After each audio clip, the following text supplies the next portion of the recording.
Hello and welcome for another episode of the season of Try This on Wisp Sports. I'm your host, Dr. Kirstin Lauritzen, and today I have a guest with me. Her name is Drew Mulvey. She graduated from the University of Bridgeport with a Master's of Science in Human Nutrition, and then also received a Bachelor of Arts in Biology in 2012. She is a dietitian, a certified dietitian nutritionist, as well as a board certified nutrition specialist, a LEAP therapist, a Precision Nutrition Level 1 coach, a NASM certified personal trainer, and she also has her own practice, Redeeming Life Nutrition LLC.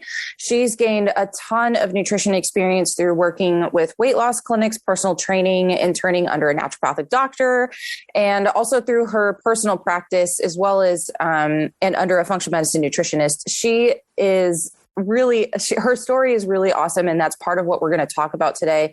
She has, and I won't steal it from her, but we have a lot to talk about as far as nutrition goes, but also her personal journey through nutrition and how she learned how to heal herself. She just authored her first cookbook titled The No Title Cookbook, catered to those with food sensitivities or those looking to transition to a healthier way of eating without sacrificing the taste. Drew, welcome to the show. Thank you so much, Kirstin. I'm so excited to be here. I'm excited to have you. Okay, so first question, what is your history in sports? Okay, so I have been an athlete my whole entire life. So when I was younger, you name it, I played it. Soccer, field hockey, softball, basketball. Oh my gosh, what are the other ones? I didn't play lacrosse, but I was always doing some sort of rec sport. But my passion really stemmed. I was a gymnast for 6 years of my life, and I always loved to swim. Always. I was a fish. And so I found that the two met with diving, and I was actually a very serious diver for about 13 years of my life. As soon as I got on that board, it was just instant. I dove in college. I was a D1 diver. I was All-American in high school. And then after that, after diving, I got into triathlons because that was actually one of my goals as a freshman in college. Even when I was diving, I was like, you know what? I want to get into triathlons. And I totally admit this. The guy that I really liked was in triathlons, but I had no idea that I was going to fall in love with it. I bought my first bike and I was cycling all that summer. And I was starting to transition. So I did track and field and I was more of a sprinter, but then I started transitioning into more of the longer distances and I started loving it. And then I've always loved swimming. So it kind of put everything together. And then from there, I incorporated some CrossFit. Like I've always been in the gym. That's one of the things that I started incorporating actually as a Division I diver, because you have the strength training and then you have your water workouts. And I improved so much. And that's when I really started to see the value of fitness and strength training and being in the gym. And so applying that to not only what my goals are, but to my performance as well, it's just been such a nice blend. So now I've already done 2 triathlons. They've just been sprint triathlons, but they have been so much fun. And you honestly catch the triathlon bug. Yeah, you do, don't you? Yeah. So that's me. I've pretty much been athletic my whole entire life. Nice. Was there, well, let's dive into triathlon real quickly. Do you have a favorite discipline of the 3? Ooh, cycling. I love being on my bike. Yeah, I've actually done a 110-mile bike ride. I did that a couple of years ago. We have a Closer to Free ride here, which is raising money for cancer. And that was always one of my goals, was to do a century ride. And we did 112 miles. Nice. Okay. Yeah. Is there a discipline that you dislike? Or maybe I should say is the hardest? Oh, I think all of them are honestly pretty equal. I would say because it's very hard to get to training for like swimming. That one, I wouldn't say it's my least favorite, but it has been my weakest out of the 3. Interesting. And that's just simply because of the barrier for training? Yeah. Okay. Yeah, because I would expect, since you grew up in the pool and doing a lot, that the swimming piece of it wouldn't be too much of an issue.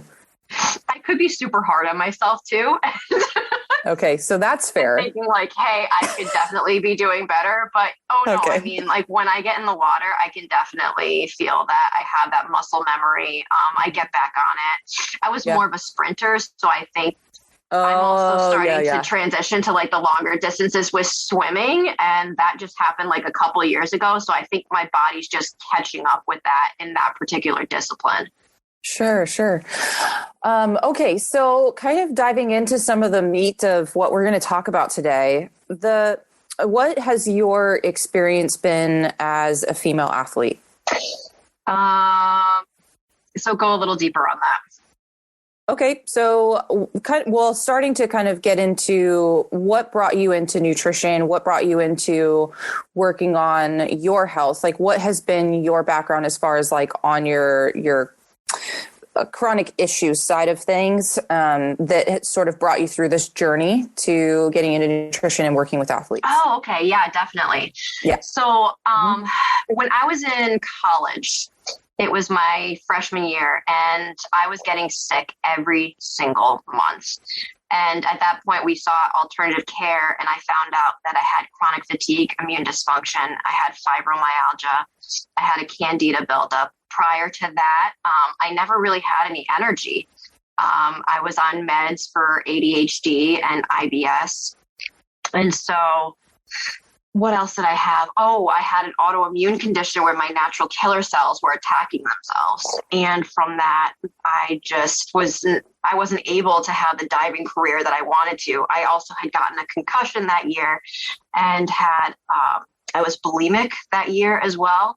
So it was just a cascade of things. And that's when I learned about that. That was the first therapeutic diet I went on, is an anti-candida diet. And to give that to a 20-year-old who usually had, I'm going to totally admit this, the Domino's guy knew my name, and I would have cookie dough sometimes for dinner. So I was not always like the best with nutrition. And completely changing my diet and feeling how much it improved my health, showed me, okay, well, I'm really into this alternative care. And from there, I still had issues in my 20s. But when I had gone into my master's program, I had this vision, like I want to help female athletes to stay as healthy as they can, to have great athletic performance, and to prevent these things. And so that kind of sparked my whole journey into going and getting a master's into nutrition, getting deeper into functional medicine, getting deeper into functional nutrition. So that's basically certain components of foods that go beyond just their health benefits, that they help with specific things, which I'm going to talk a little bit about with that. And now, I just don't want any female athlete to have to go through what I did because it was all preventable, but I didn't know about all these tests and all of this care back then. Sure. Yeah, if you wanted to keep going on that. So recently I started incorporating like the organic acids tests, and from there I had, let's see, what have I done the past couple of years? I've looked into acupuncture. I've looked into naturopathic medicine. I've gotten on a good supplement routine. My nutrition is, well, the cookbook came because I went on multiple different therapeutic diets. So paleo was probably the first ones that I went on. Then it was mostly vegan. I think I accidentally did like keto once at that point. I think I was just trying to play around with things. And from there, I realized everybody has such a unique, how do I want to say this? They all have their own bio-individuality, and you need to treat the person as that. So from there, it's like, instead of looking at it as a therapeutic diet, I'm so passionate about creating dishes, and I get so creative in the kitchen that I try to make the most nutrient dense dishes as possible and the most emotionally satisfying dishes to help with my performance. And from there, I've gotten my athletic ability back. I mean, I was in bed for half of my 20s and I was sleeping most of the day. And to be able to have that back now, I wish that I had that when I was a freshman in college and I had all these tests, that all these things could have been, I could have seen them in front of me instead of, oh, well, that's just how it is. Yeah, that's a really hard part, I think, with especially when you've had a chronic condition for longer than like maybe 6 months or a year. Once it becomes really chronic and you have it for a long time, it kind of becomes one of those things that you can get complacent with in a sense, as far as like treating it, because it just becomes part of normal life. Like I can totally understand that. I think personally with my journeys, I just don't like to feel bad. So like, I just don't have any patience for it. So even though I've had, like, especially with like migraines and endometriosis and things like that, like I just hate the fact that that it's not like pain, like I don't have a pain-free existence, I guess. So I just I just am relentless with pursuing, trying to get them to be the least problematic as possible. But I think it's also the flip side of that is it's also really easy to just be like, well, this is just the way it is. There's nothing I can do about it. Oh, well. Right. And there's two sides of it for sure. Right. Definitely. As far as from your experience with your eating disorder, you also lost your period for a long period of time there too, right? Yeah, I did. And I think those were intimately connected. It's interesting that I didn't really realize what I was doing to my body because I was being super healthy, right? I was doing paleo, or I was doing this, or I was doing that. But then I was getting into weight loss. And so I did this program that, we were checking in every week. And then I did like this ultimate fat loss program, and it worked at first. But then the problem is I was doing something really stupid where I was trying to count my calories so low. I guess this would be termed exercise anorexia. I was only having about 1,000 calories a day, and I was working out 5-6 days a week and intense. And so that was the start of it. And then I just did not have a good relationship with food. And it wasn't until my master's program when we talked about what orthorexia is. And it's that insane obsession with being healthy. I would be fearful to have non-organic ketchup or something like that. I was terrified. And because of that, the stress on my body from not eating enough, the stress from being too active, I wasn't listening to my body. I was exhausted, but I was still going and I was working out. You can even see me from today and from back then, like my hair was all kinky. I couldn't retain muscle mass or muscle tone. I was squatting about 150, and you definitely couldn't even see that in my physique. And so finally it was just something, personal in my life, that it was just the straw that broke the camel's back, and then it just went.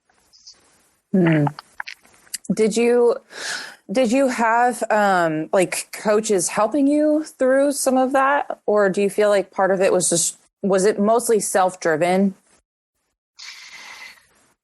Through the process of healing, my master's program definitely helped me, because I was going to several doctors. I lost it for 6 months. I'm like, this happens sometimes with coming off birth control, which I had come off a year prior, but I was, I had normal periods.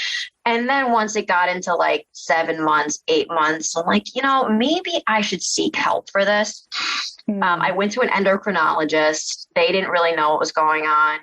They're like, well, you need to eat a little bit more. You need to do this. You need to do that. So I did start eating a little bit more. And then I went to a reproductive specialist, and he told me at this point, it's been ingrained in my head and ingrained in my body, and I'm never getting my period back. Because that's the thing, is it was a lot of the mental stress that did it too.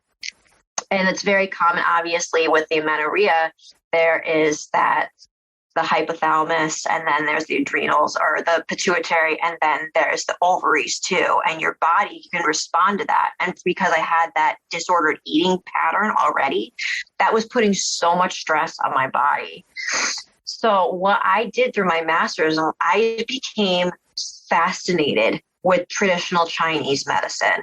Absolutely fascinated, and how different emotions are linked to different organs, and how it's called food energetics, and how specific foods have different temperatures and energies, and they help with specific things in the body. So that would be mine, for instance, was my qi. So that's your vitality. And so to incorporate, they recommend to incorporate like more warming foods. So a lot of the orange vegetables, oats, chickpeas, brown rices, because it's helping with blood flow, digestion, any sort of mental angst, which I was going through all of that too. So I incorporated that. I was seeing a dietitian for a time, and I did have to increase the calories. And I was scared of carbs. That was one of my problems with the impaired relationship with food. Is I was terrified to incorporate any sort of carbs because I was terrified of gaining weight with them. But at that point, when I heard from the reproductive specialist, you can't even have a kid naturally, and let alone I had borderline osteopenia. So basically my estrogen had tanked, and estrogen is not only responsible for your reproduction, but you know this, it's responsible for maintaining your bones, and it's also responsible for your heart health too. So my LDL, my triglycerides were going up. Like, this was kind of scary at this point. I knew I needed to do something, but that's when I learned that my body actually really likes carbohydrates, and my ovaries actually really liked the carbohydrates. So little by little, I started feeling better. I did have to take a little bit of time off. I don't want to say time off, but I was fueling properly around my workouts. Like, I was fueling before and I was fueling after, to let my body know you're not in a state of starvation. You're not in a state of stress. So little by little, by taking those things into account, I started to see, spotting here and there. And with traditional Chinese medicine, also, I looked into, I don't know if you've heard anything about this, but seed cycling. Yeah, definitely. Yeah. So I hadn't really been consistent with that. And then I decided, okay, I really want this to come back. I got consistent with it. And basically what seed cycling is you're incorporating particular seeds during particular cycles. So during the follicular phase, you're incorporating pumpkin seeds and you're incorporating flax seeds. So basically what it's supposed to do is the lignans are supposed to decrease or clear out any sort of excess estrogen, because your estrogen is starting to rise, but it keeps it nice and balanced. And then the pumpkin seeds, they're helping your body, like priming your body for the luteal phase, which is the second phase of your cycle, because that's when the progesterone starts to increase. Then after 14 days, or as you were saying, actually, in one of your podcasts, everybody's ovulation or everybody's cycle can be different. So, we'll just go with normal, like 28 days. So after the 14th day, so incorporating the sunflower seeds and sesame seeds in there. And interestingly enough, the sesame seeds have lignans as well, so to clear out that extra estrogen and just to balance everything out. So I did that maybe for 6 months, incorporating all of these other things, having fun with carbohydrates. I actually had to decrease some animal protein, but now that's not so much the case anymore. I did need the protein. And, as I told you, I think that my mental game around my workouts changed a lot. And that's when I was like, I have a goal. I want to do this triathlon. And I was enjoying the workouts that I was doing. I was mentally preparing. I think what helped me so much is I read this book called How Bad Do You Want It? And it's about endurance athletes. And it just showed me how that mental preparation can keep your body in a state of rest and digest instead of fight or flight. And you can enjoy those things. And going out and running and being on my bike. And even if I was working out a lot, I've been regular ever since. And that's been 1.5 years now. So there's a lot of things in there. First off, I think it's really cool in some ways that sport kind of got you into this, but it also helped you get out of it at the same time, which it became the problem and the solution, which is cool. But I'm a little bit caught up on the fact that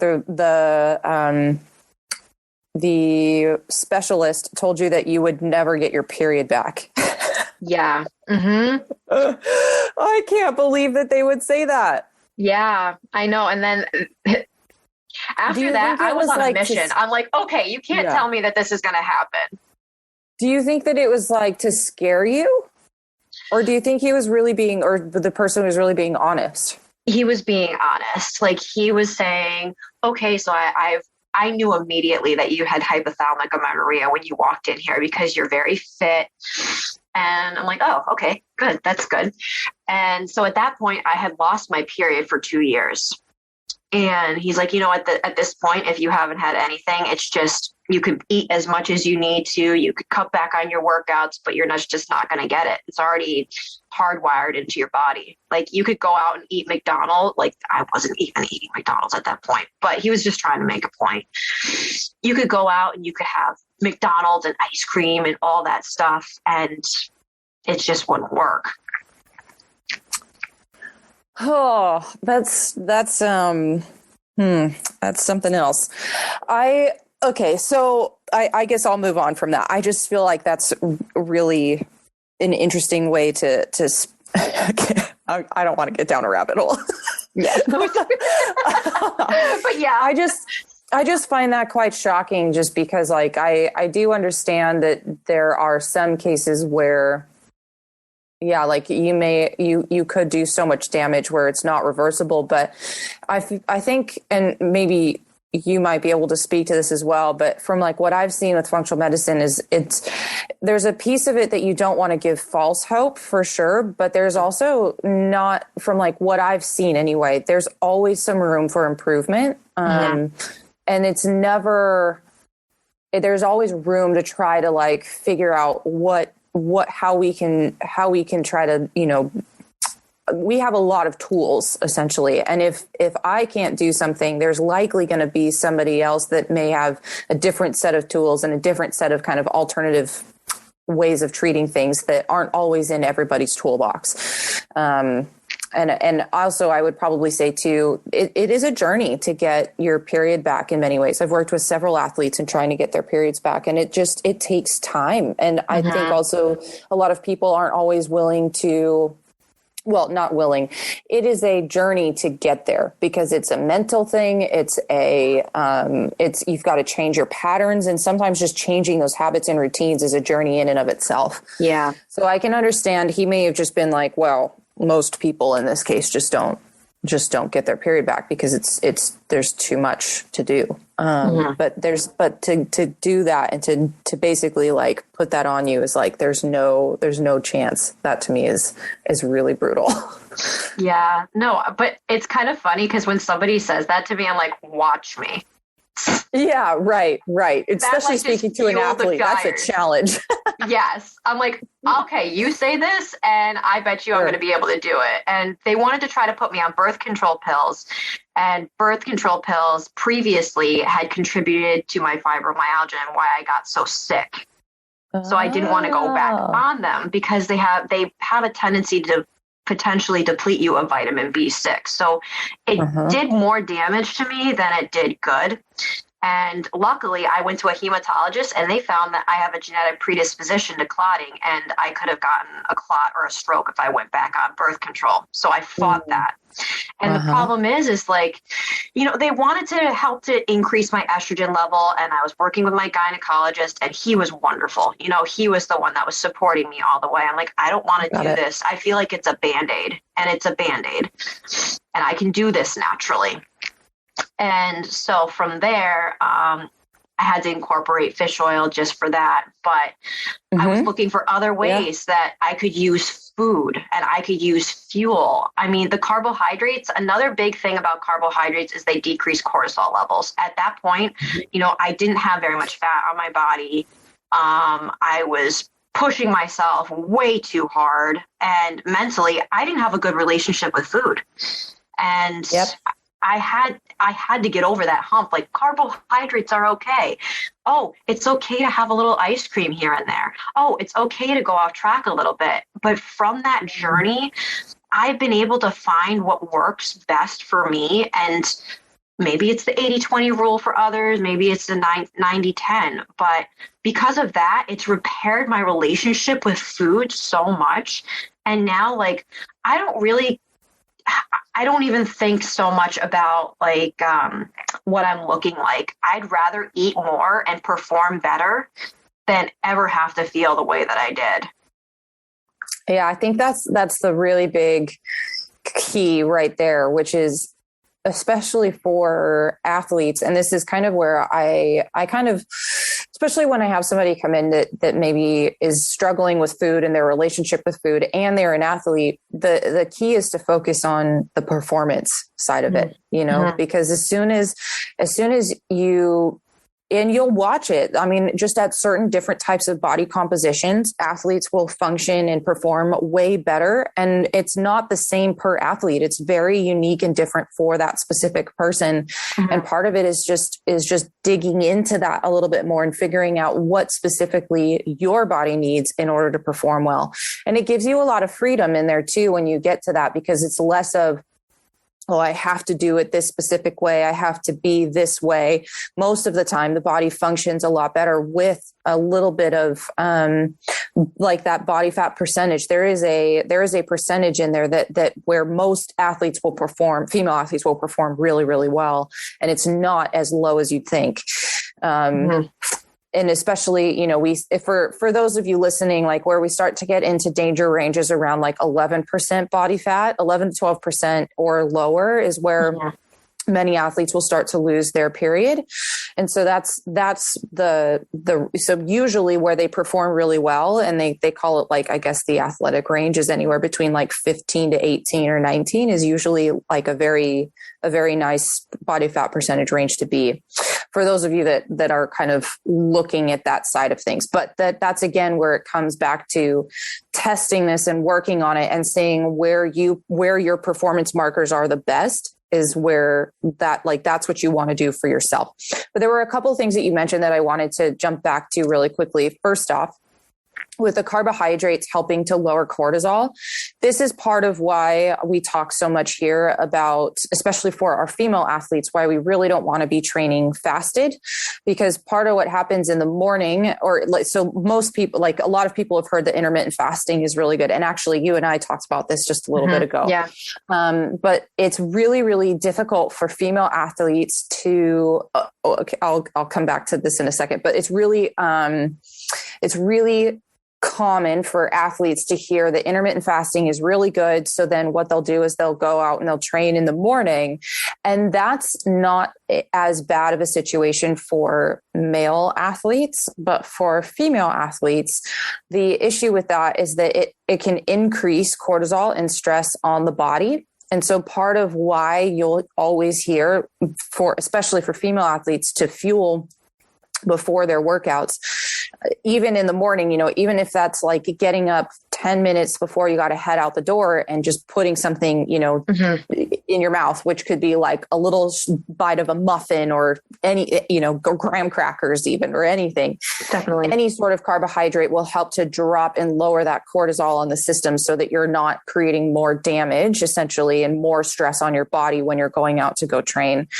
So that's a big one. The other interesting piece, which ties in your story though, is that there are a lot of programs, especially even functional medicine programs, that will incorporate fasting as a part of their treatment method. And part of that is because it can get the body a break from food and digesting food. And that's one thing that can be really healing for the GI tract. Like you'll see fasting as a part of like a lot of, I'm going to use air quotes, detoxes and a lot of like autoimmune healing condition, things like that, which is fine, but that doesn't always apply very well to athletes. And it can be really problematic for female athletes.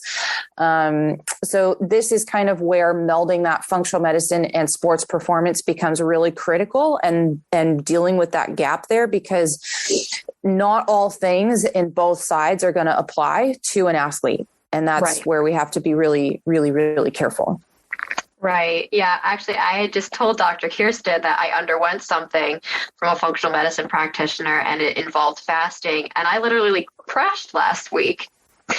So now it's like I'm learning more about my body through this. You learn a lot about your body, and, just the mindset, because I've gotten that mindset for the past 4 years now. I'd rather fuel my body for my performance so that I can keep being an athlete my whole entire life.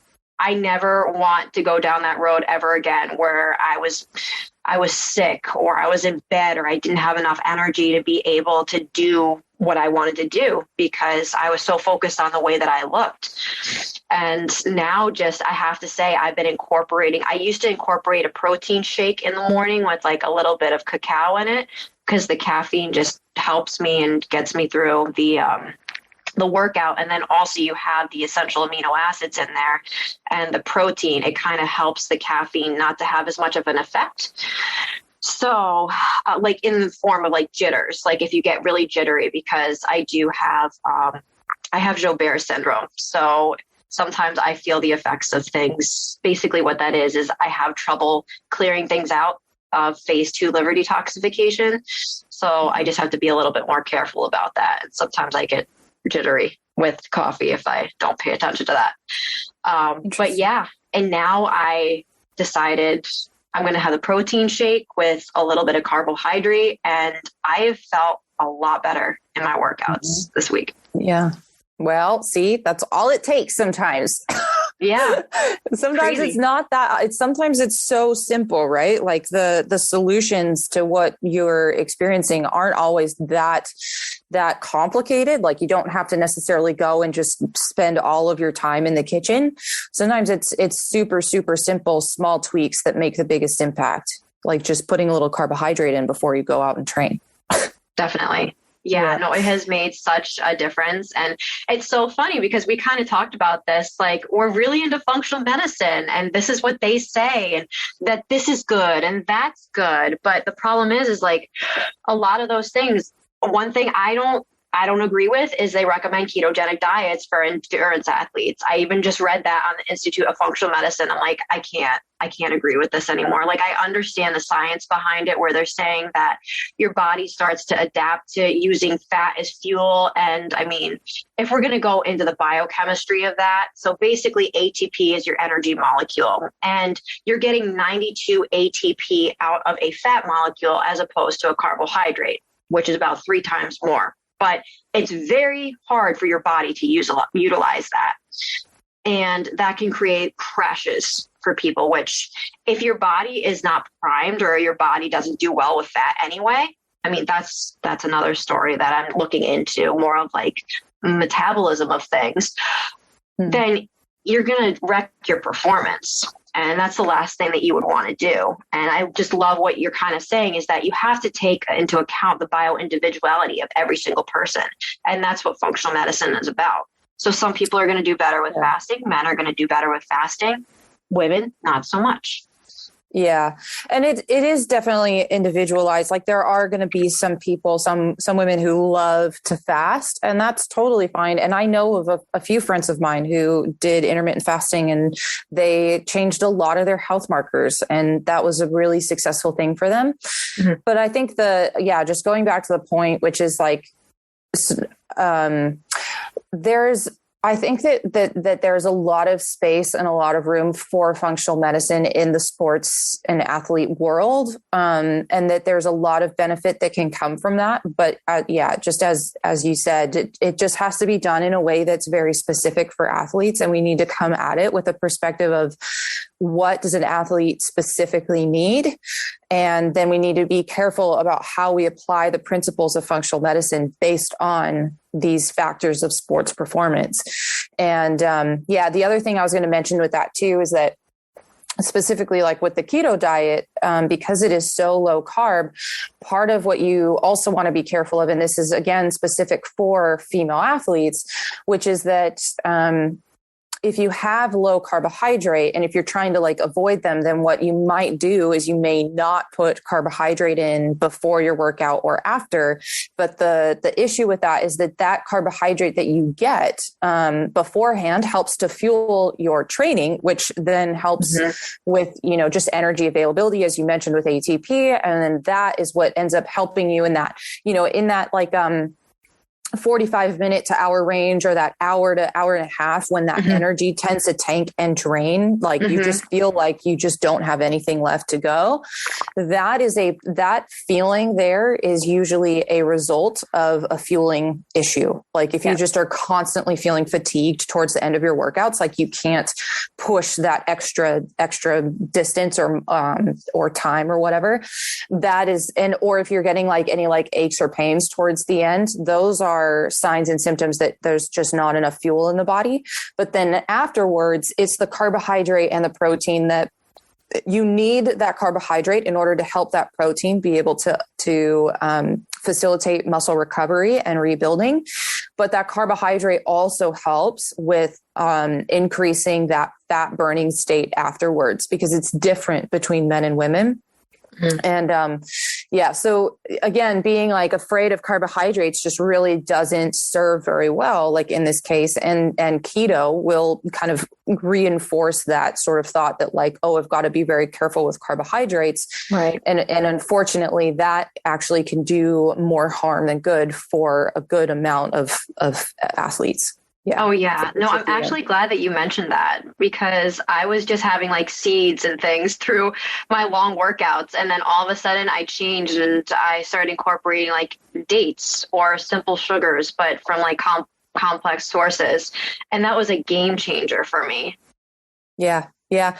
And I definitely fall along the lines of like, I know there's many different ways to look at this. And I used to be definitely on the side of like, oh, we've got to be so careful of sugars and we need to do complex sugars and all these things. But as you start learning more and more about just how the body uses fuel, like those simple sugars are not the end of the world. They're not going to be like, they are very, very helpful and effective for getting you as much energy as possible. Yep. And I just think that where the balance comes from is how you eat outside of your training. And that we really just need to not be quite so afraid of, like, I understand sugar causes inflammation. I get it.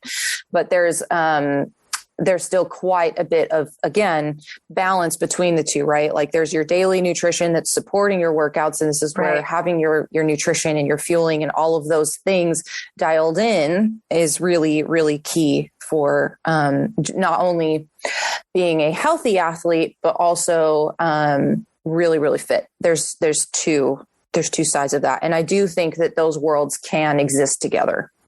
Oh, yeah, definitely. Yeah. And I mean, your body, basically after 90 minutes of exercise, your glycogen levels start to tank. And so your body, if you have simple sugars, that's exactly what your body is yearning for. Yeah. And it as I talked to a naturopath about this, he's like, it vaporizes. So it adds immediately energy to you. And once I got that concept and incorporated like dates or even sugars, I think this time around with training, I'm going to experiment with carbolin, which is more simple sugars. It's not simple sugars, but it's simple carbohydrates to kind of like fuel my longer runs and fuel my longer bike rides. So it's crazy because I felt so much better after my workouts when I was including those in, especially when I was on my bike ride. The 110-mile one, I probably was eating 2 dates like every half an hour. or I pretty much set a record for the amount of Cliff Bars one person can have. Yeah, there you go. One sitting. I think I had 8 or 9. Dang. That's a lot. I know. I set a personal record, but it helped me so much. And ever since I grasped that concept, it has helped with my recovery. It's helped with maintaining my menses and even keeping your cortisol down too. Totally. Well, we're going to be right back after this short break.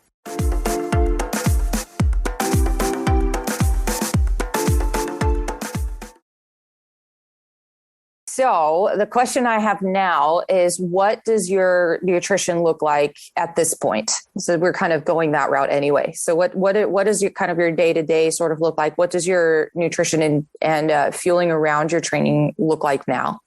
Okay. So I usually start out with like a protein shake in the morning because I do work out between 5:30, 6:30 in the morning. It used to not be that way. And I just can't go with nothing, as I learned a couple weeks ago. I just really can't do that. So now I have a protein shake with like a banana in it. I've been putting some matcha powder in there as well. And then afterwards, I like to get creative in the kitchen. I had some coconut flour pancakes, banana pancakes for breakfast today. So I'm always fueling within like an hour of my workout with carbohydrates and protein and then a little bit of fat in there too, but just to replenish my body. I'm incorporating antioxidants, which is huge. I'm actually on this product called Juice Plus. And basically, it's just the fruits and vegetables that have been dehydrated and then put into a capsule, and all you're getting are the antioxidants from there. I do have fish oil, but I take that more in the afternoon. Essential amino acids, I've been starting to incorporate those in a little bit more, like between my meals. Then lunches, I really try to eat as colorful as possible, and I do have protein. So there was so much controversial information about how much protein you need, and it was per kilogram or per gram, or there's too much or too little. And so that's been my journey, is that I do better with more protein in my diet. So each of my meals always has a good quality protein. So about 4 to 6 ounces of a good quality protein. And that could be fish, that could be grass-fed beef. Actually, I do better with grass-fed beef like 2 or 3 times a week because my iron tends to drop anyway. Right now I'm not having eggs, but it's usually like pastured eggs in the morning. I think one of my favorite recovery meals was 2 hard-boiled eggs. I'd have some rolled oats, and then I'd have either some berries in there, or I put some golden milk spices. So that's turmeric, cinnamon, and ginger, and then like a little bit of pumpkin. So I really try to make my meals as colorful as possible. And I make sure each of them are complex too. Personally, I'm just eating 3 times a day, but to me, when you're eating 3 times a day and the amount that you actually do have to eat to fuel your body, it's going to feel like it's a huge meal, but it does satisfy me. And I feel that it has helped me immensely with, now I've increased the calories. I'm at like 2,000, like 2,100 calories. And it's been so much better. So I always have a complex carbohydrate. I always have fat on there, loads of veggies, and a protein. So honestly, the more colorful, the better. Yes. Eating the rainbow is a very easy guide. Yes. Every day. Definitely. Yeah. Well, that sounds pretty awesome. Do you have any sort of thing that works really well for you as far as like fueling goes around your workouts? I mean, you mentioned the shake beforehand, but do you do anything specifically during your workouts that you're really liking right now?